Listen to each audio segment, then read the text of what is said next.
د هیلو وړانګه رادیويي ډرامه د ټولو د کامیابی او خوشحالۍ ملګری.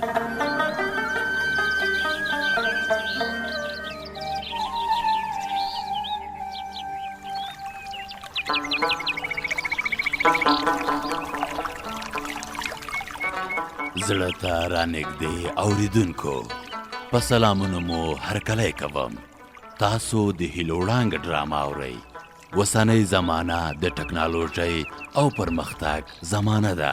ټکنالوژي زموږ د ژوندانه خورا مهمه برخه ګرځېدلې ده چې ترې خلاصون نه لرو. هره پدیده مثبت او منفي اړخونه لري. خواله رسنۍ یا ټولنیزې شبکې د پیغام رسونې لپاره تر ټولو غوره وسیلې دي. په همدې موخه زما اوسیدونکو امید او سنگین د خپلو ورزشي سیالیو د بریالیتوب لپاره له خواله رسنیو ګټه اخلي. تاسو هم له دغو وسیلو نه د ځان او خلکو د پوهاوي، زده کړې او په خلکو کې د مثبت ذهنیت په خپرولو کې ګټه واخلئ. راشئ چې د هیلو وړانګې ډرامه نوې برخه واورو. له موږ سره واوسئ.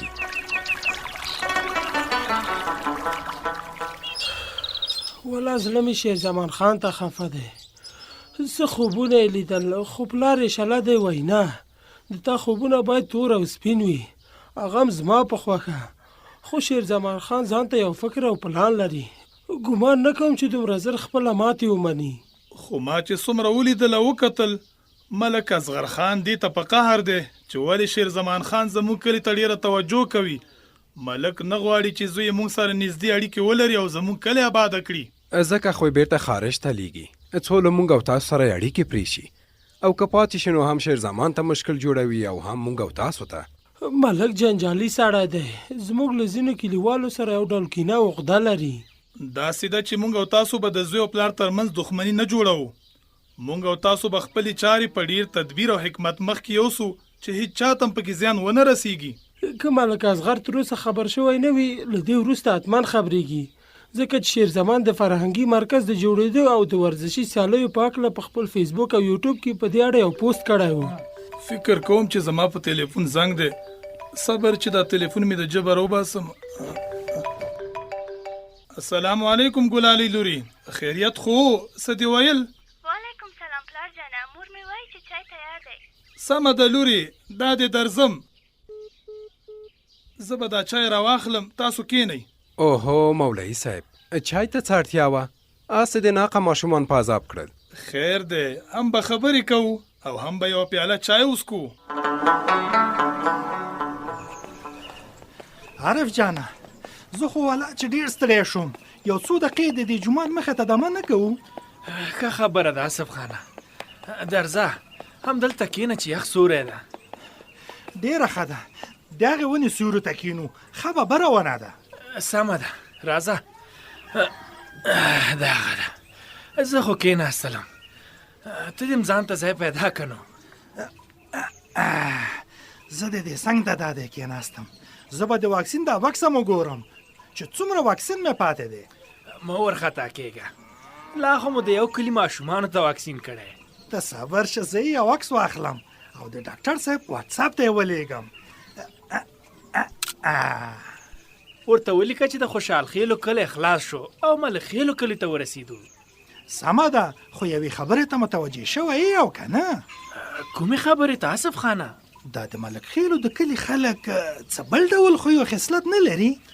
یاره رښتیا وایې، مګر د خوشحال خیلو د کلي خلک ډېر ښه خلک دي. او ما هم اورېدلي چې د خوشحال خیلو ولس ښه ولس دی، اکثره باسواده دي، روښان فکره دي. بس نو خدای دې ښه لري. اوس به د دې کلي د ماشومانو غم کوو. باید کوښښ وکړو چې یو ماشوم هم رانه بې واکسینه پاتې نه شي. سودا په خوښه په رضا، په بیه د ارزانه بې تاوانه، د میږو په وړیو، د چرګو په هګیو، په ماتو ګوډو لوښو، په نغدو پیسو ګیو. هلې ماشومانو راشئ سودا واخلئ، ارزانه دلی. هغه دی غونچه ګل هم راورسېده. یاره څومره فعاله سړی دی په خدای. یاره رښتیا وایه، ته راځه راپاڅه چې خواته یې ورشو. څه کار ورسره لرې؟ پرېږده چې لږه دمه وکړو، نه ګورې چې همدا اوس کېناستلو. یاره زه خو ورغلم راځه چې یوه خبره مې مغزو کې ګرځېده. کومه خبره؟ د تا په سر کې تل عجیبې او غریبې خبرې ګرځي. بیا به پوه شې، راځه چې خواته یې ورشو. ته صبر چې د دې بمبې یخې اوبه وڅکمه.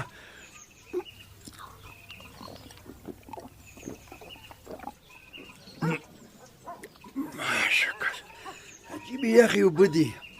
د دې کلي مې دا اوبه خوښېږي. سلام علیکم غنجګل کاکا. ستړي مه شئ. فکر کوم چې د ګوزن واکسین دپاره ګرځئ. ښه دی، ښه کار کوئ. خدای دې اجر درکړي. څه وکړو، وظیفه مو ده نو. او ته ګوره په دې کلیوالو څه شوي دي چې خپل ماشومان واکسین ته نه راولي. او دوی سرزوره خلک دي، تل خپله اوري او پردی نه. دا څه وایې غونچه ګل ماما؟ دا نو ولې داسې کوي؟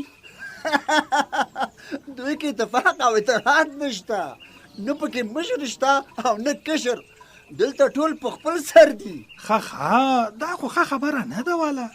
تاسو نورو خبرو پسې مه ګرځئ. لاړ شئ او خپل کار وکئ. نورو خبرو پسې سر مه خوږوئ.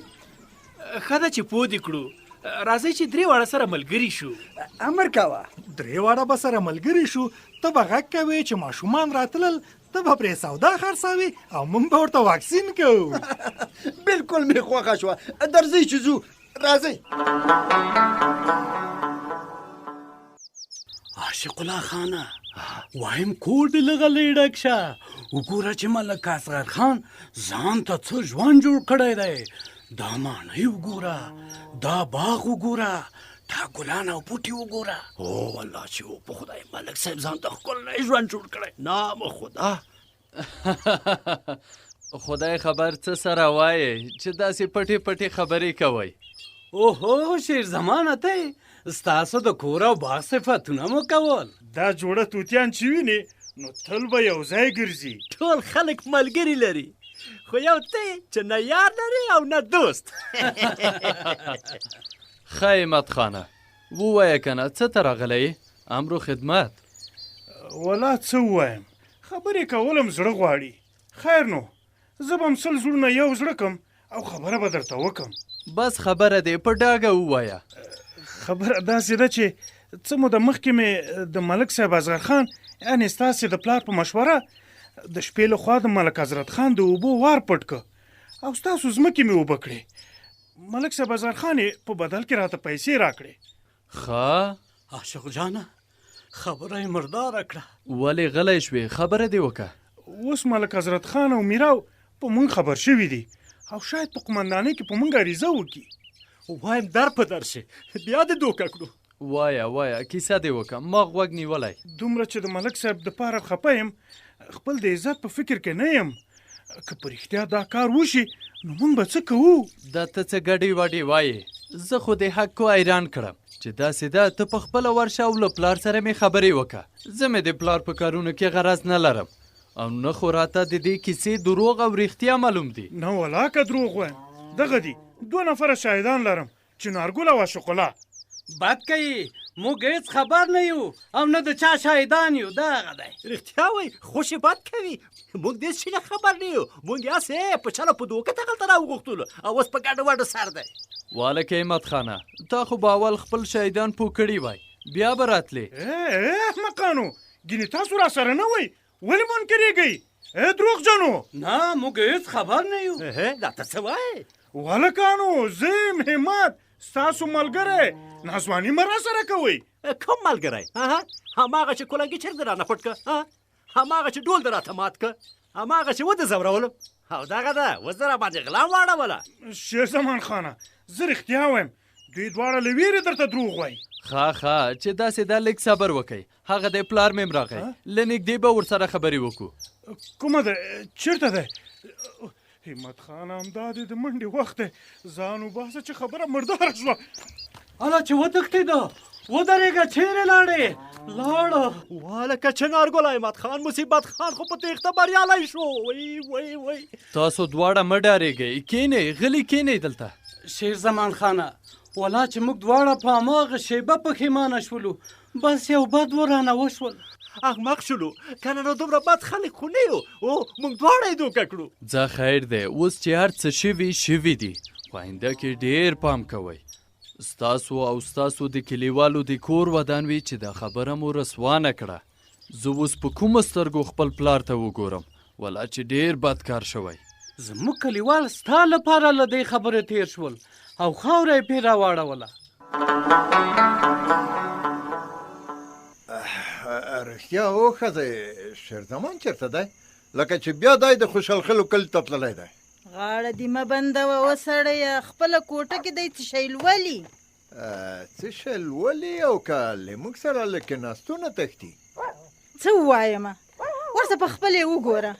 ای خدایه، زه خو ورته ډېره خوشحاله وم. زوی مې له ډېرې مودې وروسته کور ته راغلی دی، خو ته یې ټوله ورځ ځوروې او نه یې پرېږدې چې په خپل زړه کار وکړي. واه واه، اجازه ورکړم چې هر څه زړه وغواړي هغه دې وکړي. که په خپل زړه کار وکړي د ملک خلو ټول کلی به خوشحال خلو ته په تحفه کې ورکړي، پوه شوې او که نه؟ غلی شه چې راغی، پیغورونه مه ورکوه. راشه مور دې جار شه زویه، ولې ورټکوې؟ السلام علیکم. وعلیکم سلام. ولکه ته ولې له موږ نه داسې لرې لرې ګرځئ او دروازه ولې ټکوې؟ پلار جانه، هر څوک چې د هر چا خونې ته بې له ټک ټک نه دننه کېږي ښه کار نه کوي، باید یو غږ وشي. زویه مور دې جار شه، کینه چې خپل د باغ میوه درته راوړم. چای خو تل څکې، وایي د میوې خوړل د ډوډۍ نه مخکې ګټور وي. ژوندی اوسې مورې، سمه ده. خدای دې عمر درکړي. دا دې زه لاړم. نو د څو ورځو مېلمه یې، هسې هم له خیره سره بېرته خپلو درسونو ته روان یم. هو پلار جانه، په تا خو خامخا ځم، بس لږ څه کارونه مې پاتې دي، هغه چې خلاص کړم بیا ځم. سمه ده سمه ده، اوس ته دې هم کارونه خلاص کړه او لاړ شه. کلي کور کارونه ما ته پرېږده. هو رښتیا پلاره، زه خبر شوم چې احمد خان ته دې پیسې ورکړې وې چې د ملک حضرت خان د اوبو وار غلا کړي او ستا ځمکې اوبه کړي. لا حول ولا، چا درته دا دروغ ویل دي؟ چاته دې چې پیسې ورکړې وې او په چا چې دې غلا کړې وه. یاره همته مصیبته، ډېر بې حقې سړی. پلاره دا دې ښه کار نه دی کړی، تا سره دا ډول کارونه نه ښایي. زویه ته د کلي کور له ژونده نه خبره یې، ځینې دا ډول کارونه په قصدي ډول کوي، پوه شوې او که نه؟ پلاره دا خو شیبانې دي چې ته یې کوي، هسې خو ملک حضرت خان هم ملک دی، هغه خو هېڅکله داسې غلط کار نه کوي. چوپ شه چوپ شه، د هغه نوم د ما مخکې مه اخله، هغه ته ملک وایي. تاسو ته څه ووایم پلار جان، دا ډول بحثونه تاسو سره هېڅ ګټه نه لري. چې داسې ده د ما سره هم دا ډول بحث مه کوه.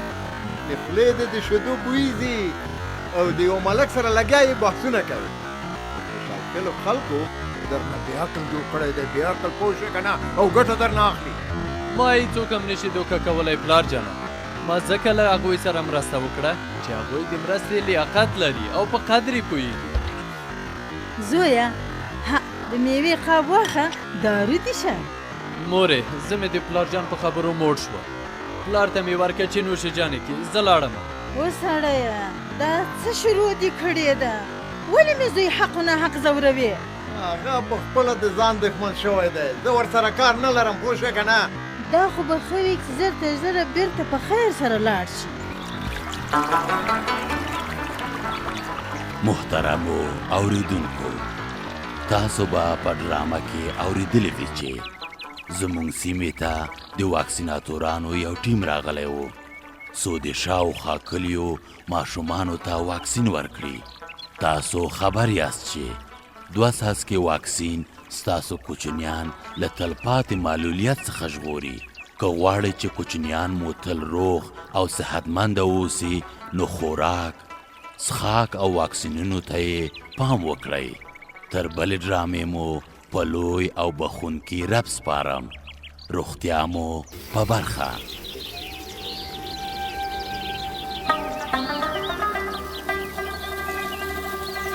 د هیلو وړانګه رادیویي ډرامه د ټولو د کامیابی او خوشحالۍ ملګری.